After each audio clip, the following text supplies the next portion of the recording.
Welcome to this episode of the Final Lap Report, where we give you NASCAR news and post-race reports.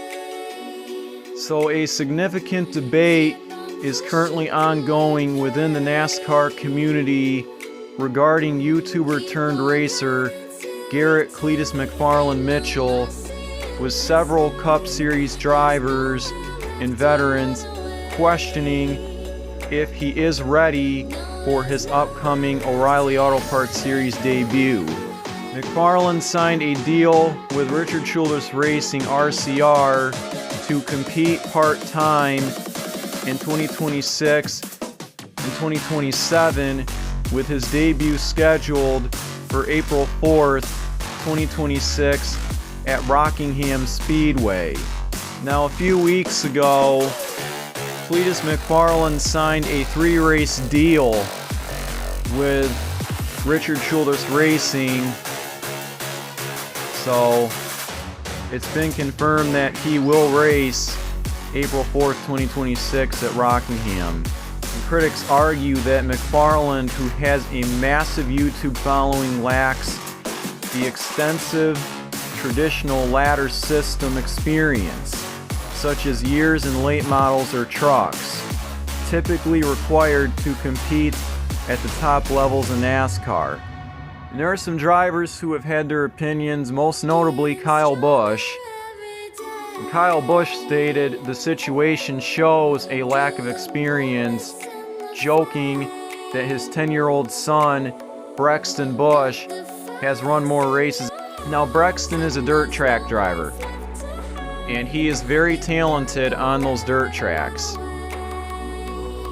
I think when he gets older, he's going to make his way into the ARCA series and then later on into NASCAR. I can see that happening. He noted that when he was young, he used 5 tests to prepare, questioning the current path. Now, I have to agree with Kyle Busch on this, because when he said that Cletus McFarland shows a lack of experience, we can go back to Daytona in the Truck Series race, where it had to be only 5 laps or so from the start of the race to where he wrecked out. This is something that shows that you're probably not ready yet to move up to the bigger races. Cletus McFarland is full-time in the ARCA Menards series. That's the series that is meant for rookies who are working their way up to NASCAR. Having a contract to sign a 3-race deal with a NASCAR team is kind of a lack of experience when you think of 5 races in or so, and a driver doesn't have that much experience behind the wheel. And it's very dangerous at speedways. Road courses and speedways are a different story. Road courses are slower, speedways are faster. Speedways, you're going 200 plus miles an hour around. Road courses are slower than that because there's a lot of braking involved. So that's a differentiation right there. Now, Denny Hamlin also had some things to say about Cletus McFarland, and he described the situation as a slippery slope and argued that NASCAR's driver approval process should be stricter. And I agree with this, and I'll talk about this in just a minute. Rather than solely focusing on McFarland, Hamlin observed that during his Truck Series debut at Daytona earlier this year in February, and I was mentioning this about how he wrecked 5 laps into the race, McFarland was out of control before he wrecked. So this is another issue here. That shows that you're not ready yet. And that was not good. And Kyle Petty who is a former NASCAR driver and now works as a commentator on NASCAR news.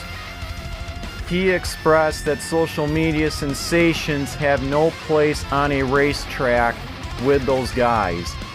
Now, back in the day, in the 1980s, in 1986, A.J. Foyt came to Darlington and he had to take a rookie's test.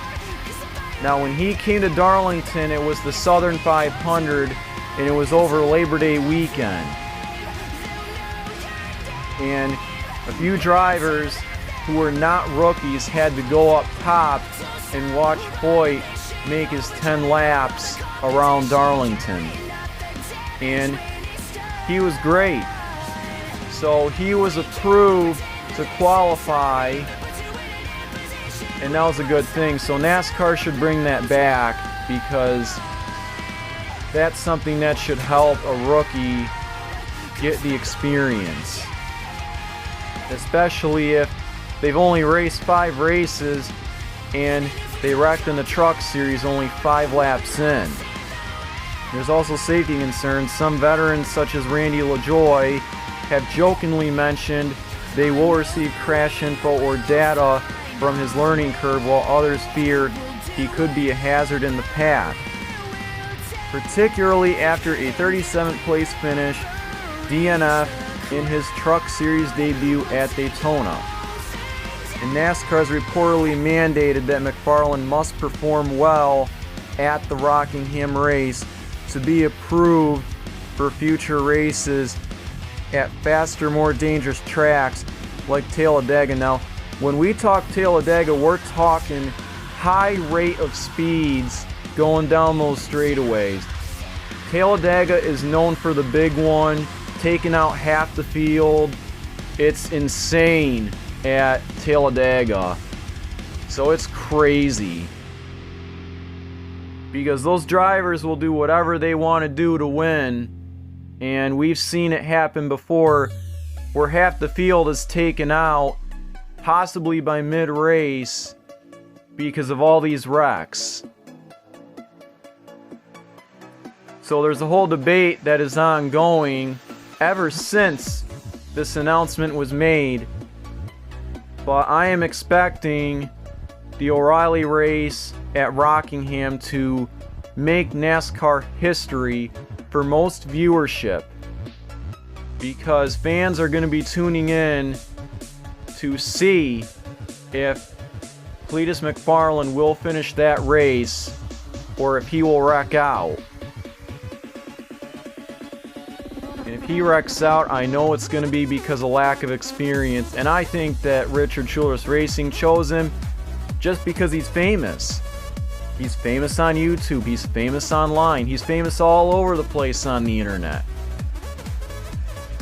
But I'm half and half on this, but I'm more thinking that this is a bad idea, because 5 races in does not help anything.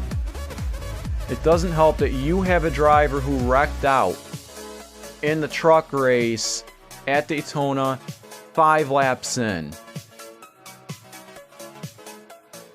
But anyway, we'll see how this goes come Rockingham. Hopefully it goes well for him. But anyway, thanks for watching this episode of the Final Lap Report. Please like, subscribe, and turn on that notifications bell. And please follow me on X, formerly Twitter, at TailsAmyHQ. See you in the next one.